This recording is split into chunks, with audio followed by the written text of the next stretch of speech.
Hi, my name is John Lee. I'm a managing partner here at SNG Design, a company I helped to establish in 2005 with two other partners. I myself am from the US. I've been in China since 1999, Beijing for a couple years, and now in Shanghai for the past 5-6 years. Are Chinese people innovative? Yes, definitely they're very innovative. There was first of all interesting research basically saying that Chinese people are more practical, and with practicality, more practical than Westerners, and with practicality comes innovation. So what's the word? Necessity is the mother of all invention. You see that in products and services. You see that more and more compared to the rest of the world.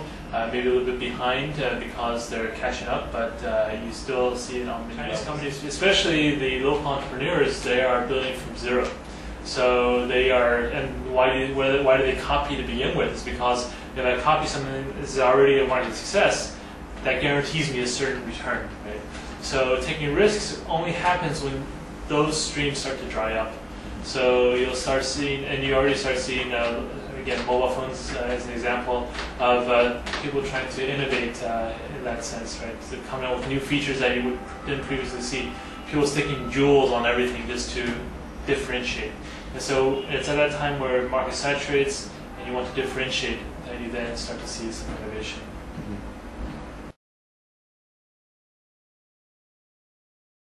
One obviously is that the past couple years is opening of the Chinese market. Everyone's trying to get established to enter the Chinese market. So in that sense, from a SNG Design point of view, we're helping international clients better understand the Chinese market, better understand the Chinese consumer, such that we can design better products and services. On the other hand,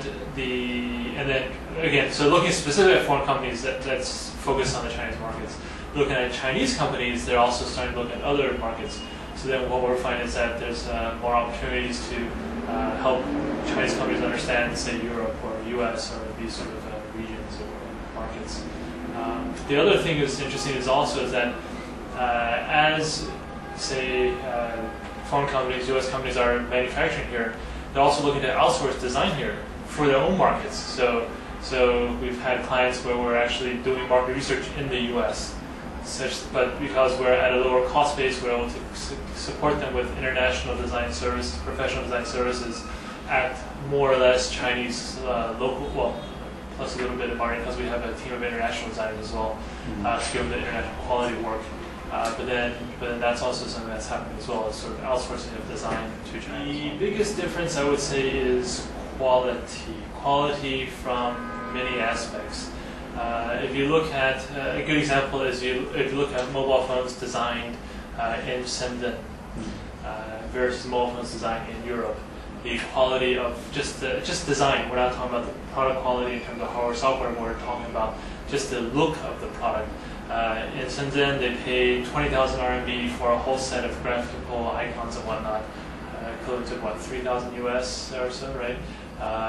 You couldn't get anything for 3,000 US in Europe. You'd have to pay at least 20,000 euro, for instance, for a complete set of stuff.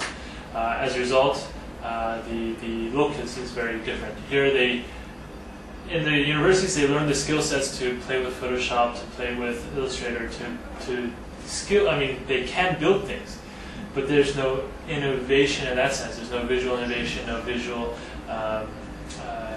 design that's on par with international levels. And a lot of that's exposure, a lot of it's maturity, a lot of it is also just a thinking process. I think in China there's that lack of thinking, that ability to think like the rest of the world because it's a process of maturing.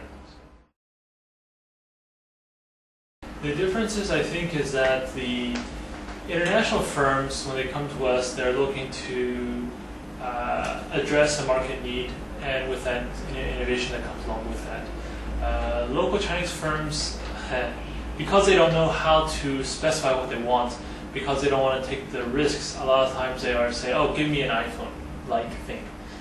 So it's a different point of view in terms of how they're trying to achieve what they're trying to do. Again, Chinese companies are very much focused on return on investment immediately.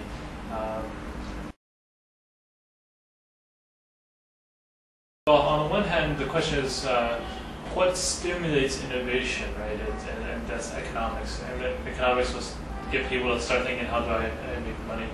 I think that in terms of the soft gaps that you're mentioning, in that sense, I think one is government support, right? In terms of having those facilities that allows companies to start with little cost. I think that in terms of even a knowledge sort of support is lacking. Again, because of the if you look at the professors in universities today, they're still playing catch up to the rest of the world and whatnot. Professors it's also interesting that here professors are almost maybe not encouraged, but they're allowed to have their own separate business.